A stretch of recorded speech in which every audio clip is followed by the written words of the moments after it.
출애굽기도 마찬가지입니다. 하나님께서 말씀하신 것이 그대로 성취되었더라는 겁니다. 우리의 말과 하나님의 말에는 차이가 있는 겁니다. 우리의 말은 하나의 정보입니다. 정보 전달이죠. 그리고 다른 사람들과 소통하기 위한 의사소통의 수단에 지나지 않습니다.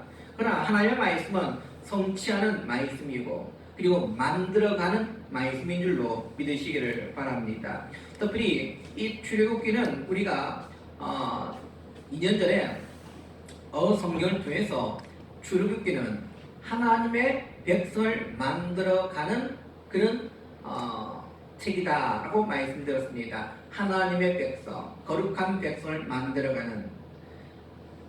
다시 말하면 오늘 한 백성을 만드는 것은요 시간이 오래 걸립니다.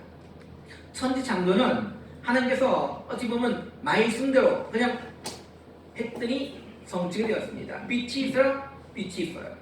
별이 있어라 별이 있는 거예요. 어떻게 보면 참 간단합니다. 그러나 하나님의 백성은 다르다는 겁니다. 오래 걸립니다. 복잡합니다.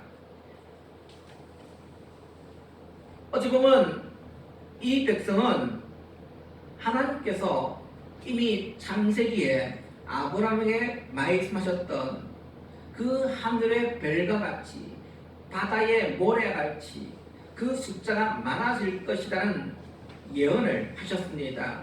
어찌 보면 이 창세기는 그 예언이 이제는 성취되어지는 과정에 있습니다. 단지 오늘 이 말씀이 그냥 이 백성들이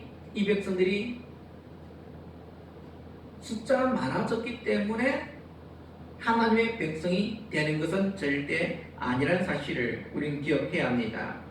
나중에 말씀드리겠지만 이 백성의 가장 중요한 것은 언약입니다. 말씀의 언약. 그 말씀의 언약은 바로 어린 양의 피를 통해서 또한 이루어지게 된다는 사실을 우리는 또한 깨닫게 되어집니다. 특별히 오늘 우리가 말씀에 보면은 앞에 하나님께서 모세에게 하셨던 이 유월절에 대한 말씀과 지금 모세가 장로들을 불러놓고 이제 하나님의 말씀을 다시 전하고 있는 이 내용이 똑같습니까? 좀 다릅니까? 좀 다릅니다. 지금 모세가 상당히 요약적으로 말씀을 하고 있고 그리고 또 새로운 내용이 추가가 되었습니다. 예를 들면 가축의 수대로 유월절 양을 잡으라는 것은 동일하지만 그 피를 문설주에다가 우슬초라는 풀을 가지고 찍어서 발라라 하고 얘기합니다. 이 말씀은 이전에 하나님께서 여호와께서 모세에게 하셨던 말씀 가운데 없는 겁니다. 자, 그리고 또 그날은 아무도 밖으로 나가서는 안 된다. 그리고 이 유월절은 이 가나안 땅에 들어가서도 영원히 지켜야 된다. 그리고 이 유월절 의미를 그 자녀들에게 자손들에게 잘 설명하여라. 이런 내용들이 추가가 되어졌습니다. 그러면 우리가 보면은 그러면 하나님께서 모세에게 하셨던 말씀하고 모세가 이 장로들을 불러놓고 하는 말하고 이렇게 차이가 나는데 그러면 누군가는 분명히 틀렸다라고 볼 수가 있지 않겠습니까? 하나님께서 말씀하면서 빼먹었는지 아니면 모세가 지금 장로들에게 자기 개인적인 그런 생각을 더 가미해서 말을 했는지. 근데 오늘 우리가 여기서 보면은 지금 모세가 하나님의 말씀을 잘못 전달했다고 볼 수 없어요. 여기에 자기 생각을 덧붙여서 말씀한 것이 아닙니다. 이것은 모세가 이 모세 오경을 기록하는 기록 저자로서 오늘 기록하는 입장에 따라서 좀 다르게 기술을 한 겁니다. 처음 기록은 어디에 초점이 맞춰져 있냐? 어린 양에 초점이 맞춰져 있어요. 하나님께서 모세에게 이 유월절을 말씀하실 때 가장 중요한 포인트가 뭐냐? 어린 양입니다. 어린 양. 자, 그리고 뒤에 이제 장로들에게 지금 모세가 이야기하는 그 초점은 뭐냐? 실제적인 실천에 대한 부분이에요. 실천. 그러니까 실천을 해야 되잖아요. 하나님께서 이 유월절 의미가 이렇게 이 부분을 많이 말씀했어요. 그래서 모세는 처음에 기록할 때는 유월절의 의미를 많이 부분을 할애를 합니다. 두 번째, 장로들에게 얘기할 때는 이제는 장로들이 뭘 해야 합니까? 실천을 해야 되는 거예요. 그래서 실제적인 실천의 부분, 이미 하나님이 모든 걸 다 말씀하셨지만은 모세는 이 장로들에게는 실제적인 실천의 부분에 대해서 더 깊이 또한 교육을 하고 있는 겁니다. 새로운 백성의 창조는 6월절 어린 양에서부터 시작이 됩니다. 하나님께서 내 후손이 하늘의 별처럼 많으니라 약속대로 이제 이스라엘 백성들의 숫자가 많아졌습니다. 그러나 숫자가 많아졌기 때문에 자동적으로 이 백성들이 다 하나님의 백성이 자동적으로 되는 것은 절대 아닌 겁니다. 철저히 백성들은 언약의 백성이에요. 언약의 약속의 백성이라 얘기입니다. 하나님의 특별한 그 예정 가운데에 그 언약을 통해서 맺어진 백성이다 얘기입니다. 그럼 그 언약은 무엇으로 이루어지게 됩니까? 결국은 하나님의 어린 양을 통해서 이루어지게 된다는 겁니다. 하나님의 어린 양. 그 피 없는 백성은 결코 하나님의 백성이 될 수가 없는 겁니다. 숫자가 많아졌기 때문에 이제 다른 민족들과 비교했을 때 전혀 뒤지지 않기 때문에 백성이 되어진 게 아니에요. 철저하게 언약입니다. 어린 양의 거룩한 피를 통해서 그리스도의 보혈의 피를 통해서 우리가 하나님의 백성이 되어진다는 사실을 기억해야 합니다. 특별히 하나님께서는 그 피를 보시고 그 집을 넘어가시겠다고 말했습니다. 넘어가시겠다. 우리가 얼핏 잘못 생각하면 이 넘어가는 이 개념을 어떻게 이해가 되어지면 하나님의 천사가 한 집 기웃거리면서 그 집 앞에 피가 있나 없나 다 확인하고 피가 없으면 그 집에 들어가서 장자를 죽이고 피가 있으면 그냥 그 집을 넘어가는 그런 그림으로 우리가 쉽게 이해가 될 때가 많습니다. 그래서 어찌 보면 천사가 그 집에 피가 있나 없나 그걸 확인을 일일이 하겠습니까? 이게 넘어간다는 이 표현이 뭐냐면은 우리는 이 넘어간다는 것은 마치 도둑이 담을 넘듯이 이렇게 넘어간다라고 생각하는데 이 넘어간다의 이 의미가 뭐냐? 간과한다. 다른 말로 못 본 채 하고 넘어간다는 거야. 못 본 채 하고 넘어간다. 하나님께서 심판하신 날 그들이 그 문에 바른 피를 보고 그들의 죄를 문제 삼지 않고 넘어가시겠다는 겁니다. 간과하시겠다는, 못 본 채 하겠다는 겁니다. 이게 6월절의 의미인 겁니다. 다 똑같은 죄인들이지만, 왜냐면 애굽의 백성들도 죄인이요, 이스라엘 백성들도 죄인이지만은 하나님께서는 그 어린 양의 그 피를 통해서 오늘 문제를 삼지 않겠다는 겁니다. 그 죄 문제 내가 넘어가겠다는 겁니다. 너희도 당연히 죽어야 될 백성들이지만 그러나 피를 통해서 내가 넘어가겠다. 내가 못 본 채 하고 지나가겠다. 이 얘기입니다. 출애굽기 25장에 보면 이와 비슷한 원리가 또 나옵니다. 하나님께서 이 강야에 이스라엘 분들이 이제 가나안 땅을 향해서 갈 때에 성막을 짓도록 하였습니다. 성막을 짓 때 하나님께서 그 모든 걸 다 시수와 그리고 그 재료까지 다 말씀을 하셨습니다. 이 성막 안에 이제 성소가 있고 그리고 그 안쪽에 지성소가 있습니다. 그 지성소는 앞이 다 막혀 있어요. 이제 지성소는 1년에 단 한 번 대속죄일에 대제사장이 딱 한 번 들어갈 수 있는 곳입니다. 그리고 그 안에는 무엇이냐니까 법궤가 놓여 있습니다. 언약궤. 그리고 그 언약궤 위에 무엇이냐니까 뚜껑이 하나 있습니다. 뚜껑. 그 뚜껑을 우리가 시온소라 얘기합니다. 시온소. 그 뚜껑에는 이 두 천사가 서로 마주보고 날개를 펼치고 있습니다. 왜냐하면 그 법궤 안에는 하나님의 영광이 깃들어 있기 때문에 그것을 덮어주는 거예요. 덮어주는 역할입니다. 문제는 이 법궤를 덮고 있는 시온소입니다. 이 시온소의 역할이 뭐냐? 하나님의 진노를 가리운다는 의미를 가지고 있습니다. 왜 그럴까요? 죄 있는 인간들은 단 한 명이라 할지라도 하나님의 영광을 바라볼 수가 없는 겁니다. 다 죽게 됩니다.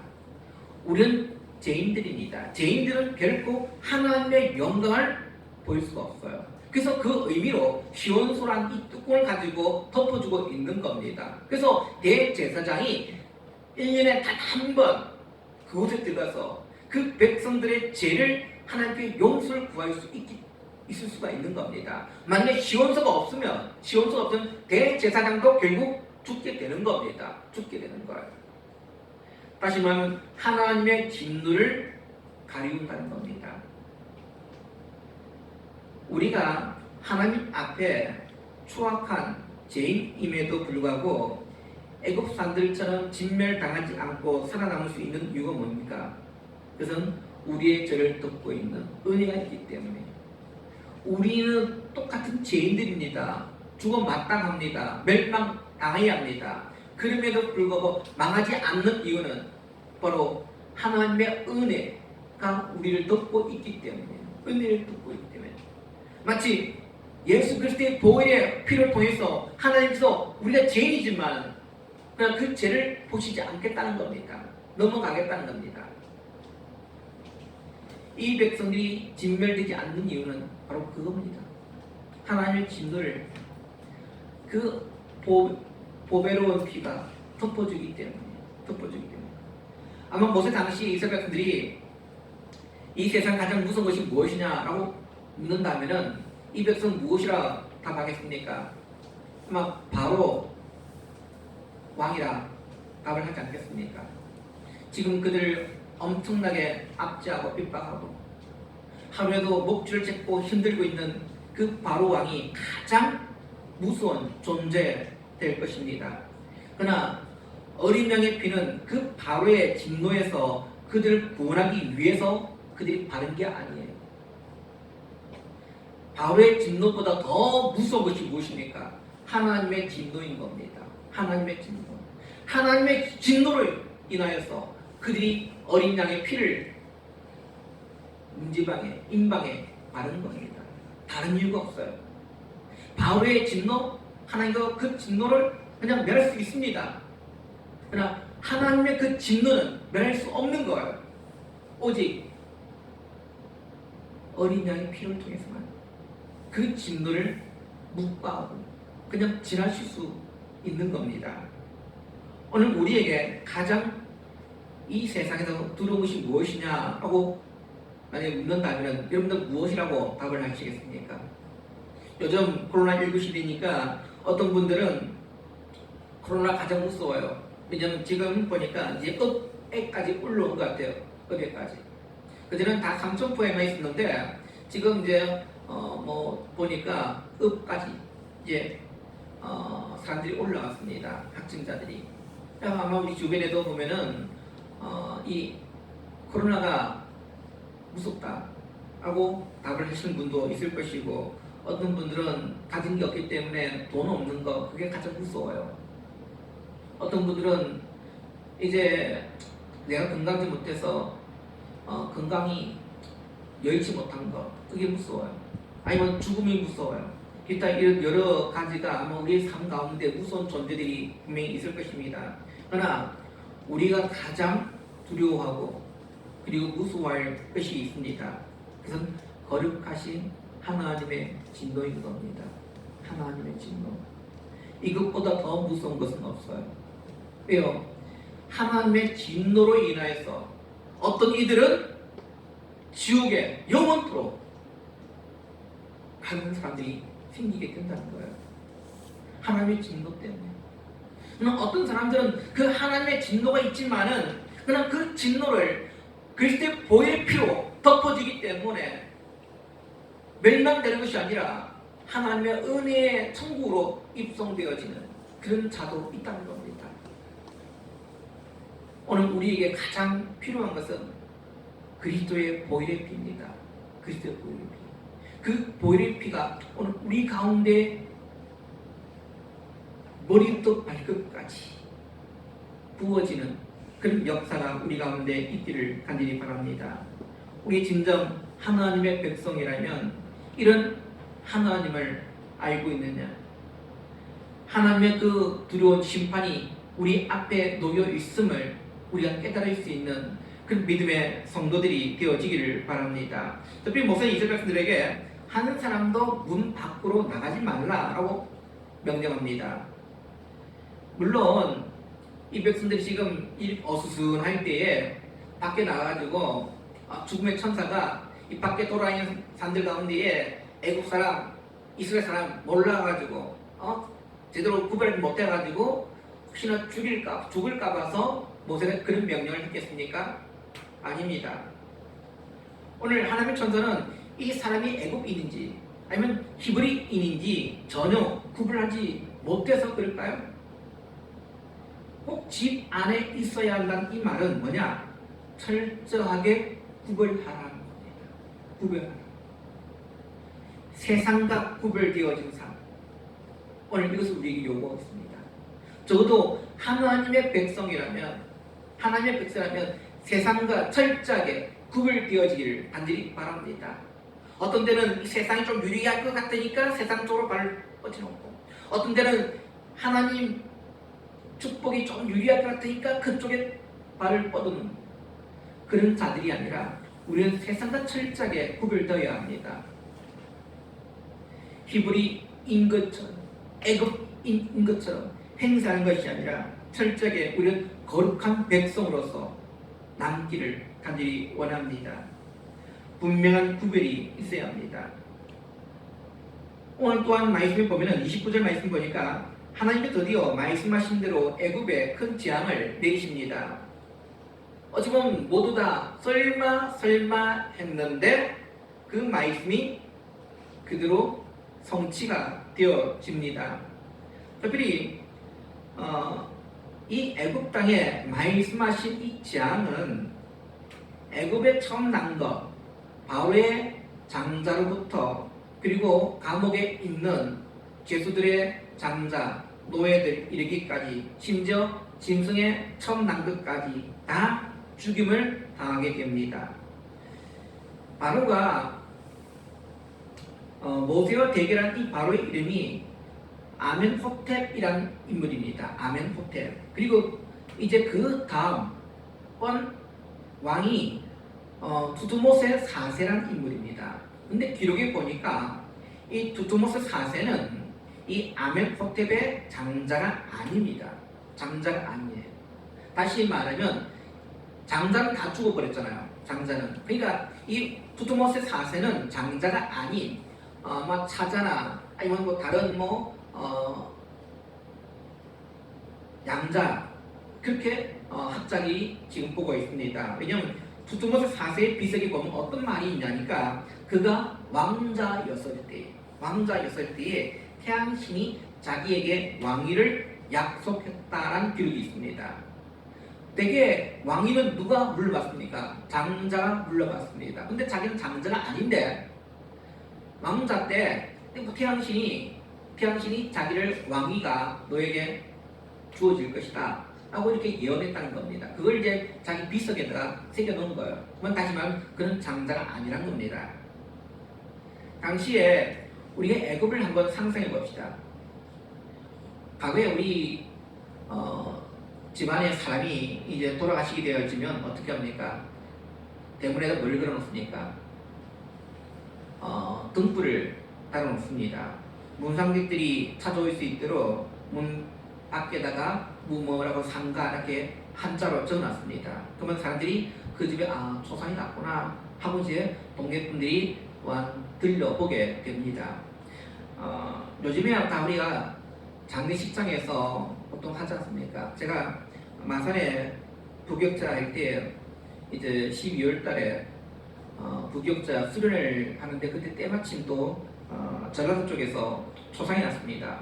이제 집사님 시 아버지셨는데 그분이 이제 그쪽에는 교회를 안 가시는 분들이었어요. 그래서 이제 교회에다가 강구도 제대로 못하고 이 부격자 수련이었으니까 이제 가면서 한번 드리자 해서 전라도 쪽에 이제 갔습니다. 그때야 내비 계신 없던 시대였어요.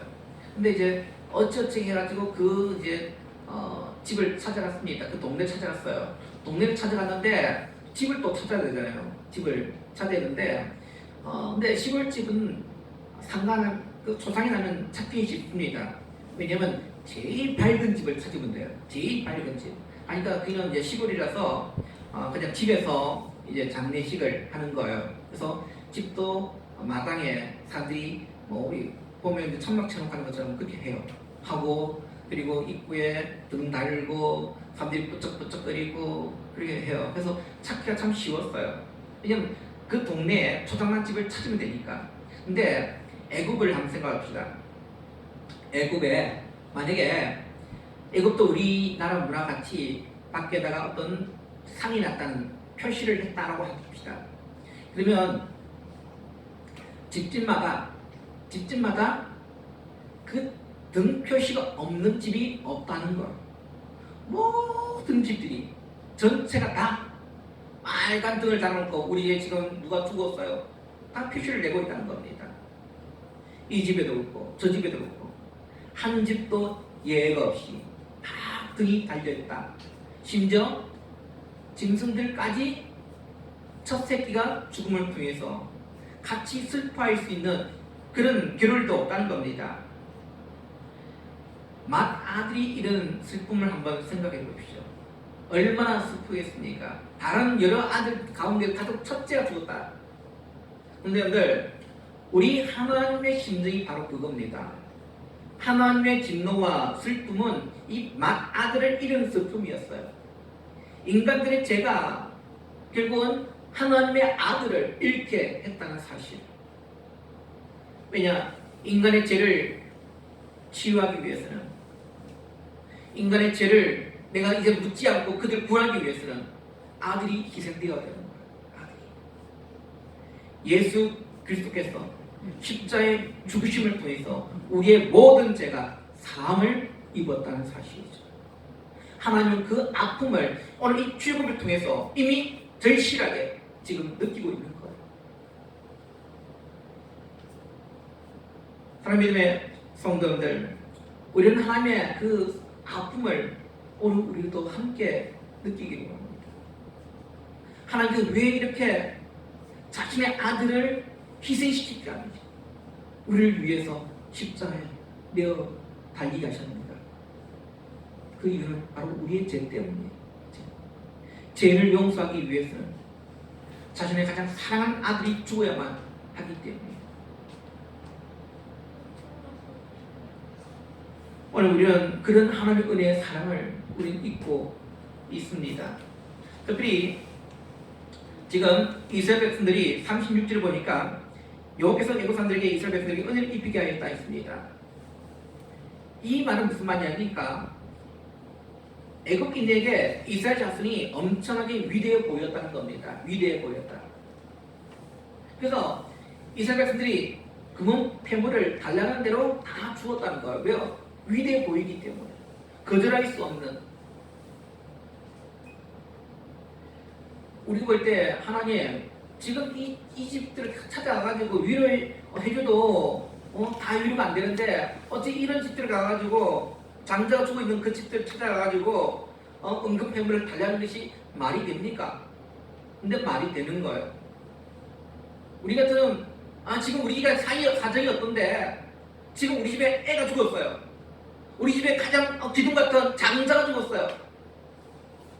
우리 같으면 어떻게 했습니까? 온갖 욕설 퍼부가면서 얘기하지 않겠습니까? 지금 우리 집 사정을 보십시오. 당신들한테 응급폐물 줄 사항인가? 근데 성경 말씀 보니까 그들이 달라는 대로 다 내어주었다라고 되어 있습니다. 내어주었더라. 그 전까지 애국 사람들은 히브리 사람들을 얼마나 우습게 봤겠습니까? 아니 저 멍청이들 전쟁에 져가지고 잡혀온 것도 아니고 그런데 저렇게 노예로 살고 있는 저 사람들 얼마나 멍청해. 뭐 그렇게 생각하지 않겠습니까? 근데 이제는 이 백성들이 그렇게 위대해 보이는 거예요. 위대해 보이는 거예요. 그 위대함이 어디서 나오는 겁니까? 하나님 말씀에부터 나오는 거예요. 말씀. 그리고 그 말씀의 절대적인 권위가 그들 가운데 있다는 사실을 그들이 보게 되는 겁니다. 오늘 사람 우리 믿음의 성도들 마찬가지입니다. 우리 이 땅 사는데 세상 사람들이 여러분들 뭘로 가지고 위대해 보겠습니까? 내가 가지고 있는 재물을 보고 위대해 보겠습니까? 내가 가지고 있는 그 멋짐 가지고 위대해 보이겠습니까? 아니에요. 우리가 위대해 보일 수 있는 것은 바로 하나님 말씀밖에 없다는 사실이에요. 말씀을 지켜 나갈 때에, 순종할 때에, 그 말씀 속에서 역사하시는 하나님의 은혜가 우리 가운데 있을 때에 세상 사람들은 우리를 두려워할 것이고 우리를 위대하게 보게 된다는 사실을 꼭 기억하시길 간절히 바랍니다. 말씀을 맺도록 하겠습니다. 오늘 하나님의 심판은 반드시 이루어집니다. 오늘 6월절 이날 통해서 애굽에 임했던 장자의 심판이 오늘 다시 오실 예수 그리스도를 통해서 이루어진다는 사실을 기억하시기를 바랍니다. 사랑하는 믿음의 성도들, 주님은 다시 오실 거예요. 다시 오실 때는, 재림주로 오실 때는, 처음 우리 가운데 오실 때는 우리에게 구원주로 오셨어요. 자신이 죽기 위해서 이 땅에 오셨습니다. 그러나 다시 오실 때는 죽기 위해서 오시는 것이 아니라 오늘 우리의 죄를 보시면서 심판하시기 위해 오신다는 사실을 기억하시고 우리가 이 땅 가운데 살아가면 다시 오실 그 주님을 맞이하고 이 땅 가운데 우리의 죄가 부음같이 붉을지라도 어린 양의 보혈의 피로 우리를 깨끗하게 하셨다는 그 은혜가 우리 가운데 있기 때문에 그러나 아직도 그 은혜를 모른 채 사는 수많은 이들을 향해서 우리가 외쳐야 할 것은 뭡니까? 하나님의 거룩한 어린 양의 보혈의 피를 우리 외쳐야 되는 겁니다. 예수 그리스도 그분만을 통해서만 우리가 구원받을 수 있다는 사실을 그들에게 증거해야 될 책임이 먼저 믿은 우리들에게 있음을 기억하시면서 오늘 한 해 가운데도 우리 모든 믿음의 성도들이 이 부르심 앞에 함께 응답하고 나갈 수 있는 저와 여러분 되시기를 주님의 이름으로 축원드립니다. 기도합니다. 자비롭고